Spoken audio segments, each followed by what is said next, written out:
They pulled me out of my own backyard like I didn't belong there, like I was some confused old woman who'd wandered into the wrong place and needed to be handled before I caused trouble. And the wild part is not the handcuffs or the way the metal bit into my wrists. It's the confidence on their faces, the casual way they joked with each other while my hands were shaking from a mix of age, anger, and something deeper I hadn't felt in a long time. They really thought this was nothing. They thought I was nothing. And that right there was the moment everything started to go wrong for them. My name is Lillian Brooks, and for almost 15 years I lived quietly in a town called Red Hollow, quiet on purpose. I waved when people waved, nodded when they nodded, kept my voice low, and my life smaller than it had once been. I spent my mornings in the garden because dirt doesn't judge you, you know what I mean? Dirt doesn't care who you were, what you did, or how many ghosts you carry around in your head. People around town called me strange or distant or a little off. Some kids called me scary just because I didn't smile much. I never corrected them. Labels are safer than explanations. Explanations invite questions, and questions can get people hurt. That morning felt like any other at first. Sun just coming up, air cool enough to wake your bones, birds loud enough to drown out the highway a mile away. I was kneeling by the flower bed, moving slow but steady the way you do when your joints don't cooperate but your hands still remember what they're doing. Then I heard it, the sound of tires easing off the road, the engine idling too close for comfort. Some instincts never leave you, they just sleep. I looked up as the cruiser stopped in front of my house and 3 officers stepped out like they'd already decided how this was going to end. The tall one adjusted his belt and said, "Ma'am, we need to talk," like he was doing me a favor. I finished what I was doing before I stood up because rushing never helped anyone and asked what the problem was. They told me there'd been a call. Suspicious elderly woman hanging around the elementary school, watching kids, acting strange. I almost laughed, but I didn't. I told them I hadn't left my yard all day. One of them snorted and said I was calling a well-known community member a liar. Another stepped closer and asked for my ID. I told them it was inside and turned toward my door. That's when the tall one grabbed my arm. It wasn't brutal, not at first, but it was enough. Enough to remind me of 1,000 other hands in other places grabbing for control. I looked at his fingers on my skin and said quietly, "I don't consent to being touched." He didn't like that. The shorter officer moved in, fast told me to turn around. I asked why. He said because I said so and spun me before I could brace myself. My foot caught the edge of the walkway. I stumbled. A ceramic birdbath by my porch tipped over and shattered, the sound sharp and final. As the cuffs closed around my wrists, I stared at the broken pieces on the ground. My husband gave me that birdbath years ago. One of the few things I let sit out where anyone could see it. "Oops," one of them muttered. "Should have moved faster." Across the street, people watched. Phones came out. No one spoke up. No one told them to stop. That part hurt more than the cuffs, if I'm being honest. But I didn't fight. I didn't yell. I just stood there, breathing slow, taking everything in, faces, distances, exits. Old habits. In the back of the cruiser, I closed my eyes and counted my breaths the way I'd been taught a lifetime ago, back when breathing was the difference between panic and survival. At the station, they treated me like I was already guilty. Disorderly conduct, resisting, maybe trespassing, they said, still figuring it out.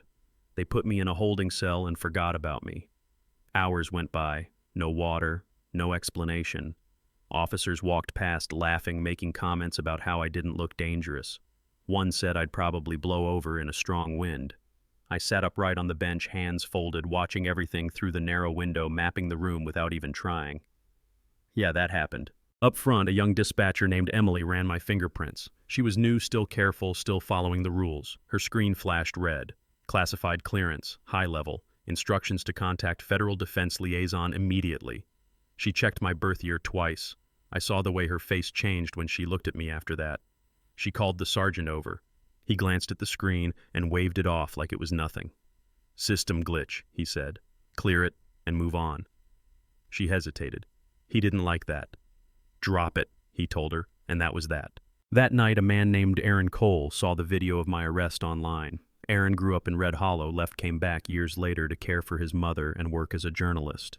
When he saw my face, something clicked. Years earlier, when he was just a kid, some older boys cornered him behind a store. I remember that day. I said a few quiet words, nothing dramatic, and those boys scattered like they'd seen a ghost. Aaron remembered too. He grabbed his keys and drove to the station. Just after midnight, they let me make one phone call. I dialed a number I hadn't used in years. When someone answered, I said 3 words, "Nightfall protocol active." Then I hung up. I went back to my bench and waited. A couple hours later, 2 men in dark suits walked into the station. Calm, polite, no badges visible. They asked for me by name. The desk sergeant laughed and told them to come back during visiting hours. One of the men slid a card across the counter. The sergeant barely looked at it. "I don't care who you are," he said. "That woman stays." The other man leaned in slightly and said, "You don't understand. She's more dangerous than everyone in this building combined." The sergeant laughed again, but this time it didn't sound as confident. In my cell, I closed my eyes and remembered how all this started. A beach years ago, wind cutting through my jacket. 40 volunteers lined up, all men. I was the only woman, the only black one. They told me I wouldn't last. I lasted. Through pain, through exhaustion, through missions that never made it into any official record.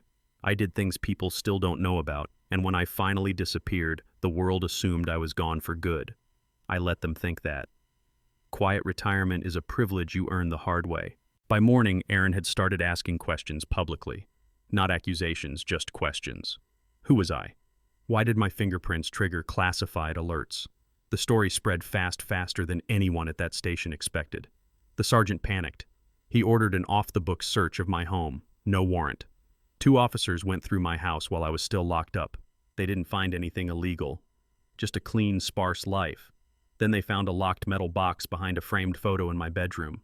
They took it, smashed the frame on the way out. One of the officers, Dana, watched all of it. She was the youngest, the one who'd hung back during my arrest. Something broke for her in that moment. This wasn't law enforcement. This was bullying with a badge.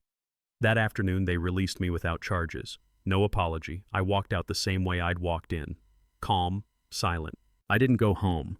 I walked to a hardware store owned by a woman named Rosa Alvarez. We'd known each other a long time, long enough not to need explanations. "Heard you had trouble," she said. I told her they took something that didn't belong to them. She asked if I really wanted to wake old ghosts. I said they were already awake. What followed moved fast. Aaron's reporting went national. Pressure built. The mayor panicked. The sergeant doubled down, pushing for a psychiatric hold to discredit me. A judge signed it despite the attention. Dana recorded the conversation and walked out of the department for good. She brought the stolen box to Aaron.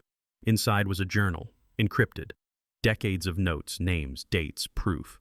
They cracked it together slowly, painfully. The journal tied local corruption to something much bigger, something older. One powerful name kept appearing. I paid him a visit. Quietly. Alone. I didn't threaten him. I reminded him what I knew. By the next morning, the psychiatric order was gone and the judge announced his resignation for health reasons. That night, someone tried to kill me. It didn't work. The man woke up tied to a fountain in the town square with a sign around his neck that said, "She's still watching." Cameras caught everything. The town exploded. Video of an illegal raid the sergeant ordered leaked everywhere, his voice clear as day, giving orders he had no authority to give. He was arrested at a public meeting when he lost control and reached for his gun. A teenager I'd taught basic self-defense years ago took him down clean. Textbook. Weeks later came the real reckoning. A national broadcast was interrupted. Documents, footage, confessions. The man behind it all was arrested trying to flee the country. For the first time in decades, the truth didn't stay buried. I never gave interviews. I went back to my garden. I replaced the bird bath. I planted new flowers. People wave differently now, some with